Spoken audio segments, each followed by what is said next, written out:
Sinuspindi na ng LTFRB ang lahat ng bus ng Valisno Express. Hawak na rin ng mga pulis ang tumakas na tsuper na nakapatay ng 4 niyang sakay. Mula sa Tala, North Caloocan, nakatutok live si Ian Cruz. Ian! Yes, Mel, naaresto na nga ng mga investigador ng Quezon City Police Traffic Sector 2 ang tumakas na driver na si George Pasis. At ayon niya kay Senior Inspector Marlon Meman ay sa tulong daw ng liaison officer ng kumpanya ng bus ay natunto nila sa Bulacan itong si Pasis. Samantala, Mel, dito sa Dr. Jose Rodriguez Memorial Hospital ay 2 pang sugatan ang patuloy na inoobserbahan. Sa cellphone video na kuha ng isang residente, makikita kung gaano katindi ang pinsala ng bangay ng Valisno Express Liner ang konkretong boundary marker ng Quezon City at North Caloocan. Kalunos-lunos ang sinapit ng mga pasahero ng bus. Accident prone daw ang bahaging ito ng Quirino Highway. At bakit nga hindi? Makikita natin, sharp curve ito at pabulusok pa. At irregular din na matatawag itong kalsadang ito sapagkat dun sa kabila ay 2 linya at dito naman ay may 3 linya at nung nagkaroon ng widening, hindi na naalis itong concrete marker sa boundary ng Quezon City at Caloocan na siyang binanggaan ngayon ng naaksidenteng bus. Pero sabi ng field investigators ng LTFRB-NCR, hindi pwedeng isang kala ng driver na si George Pasis ang tungkol sa naiwang marker sa Quirino Highway. Kaya kanina, sinuspindi nila agad ang lahat ng bus ng Valisno Express. 62 bus ito na nakapaloob sa 4 na prangkisa.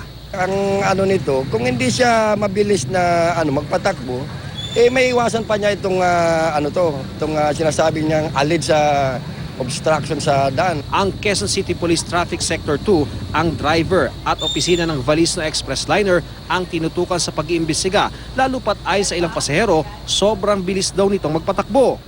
Kausap ko na yung inspector ng bus. Ang advice ko sa kanya, pag sumuko sa kanila, pwedeng i-surrender na lang sa opisina namin. Tinungo namin ang garahe at tanggapan ng Valisno sa San Jose del Monte, Bulacan.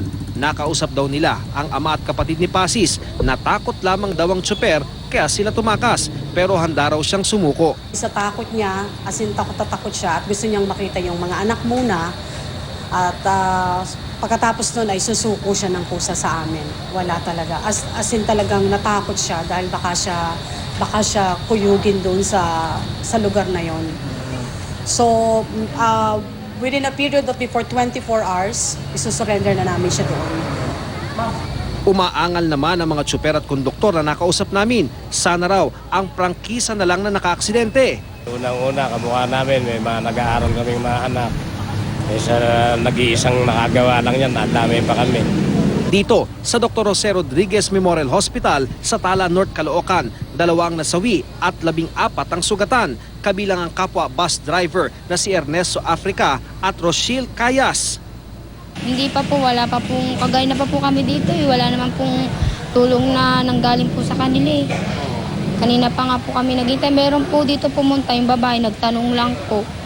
Habang nagdadalamhati naman ang mga kaanak ng mga nasawi nang datnan ang wala ng buhay na kaanak sa punerarya. Mel, tiniyak nga ng Valisno Express Liner na handa nilang sagutin ang lahat ng mga gastusin doon sa mga nasawing mga pasahero, gayon din sa lahat ng mga sugatang pasahero kung saan nga may nadala rin sa East Avenue Medical Center, Mel. Maraming salamat sa iyo, Ian Cruz.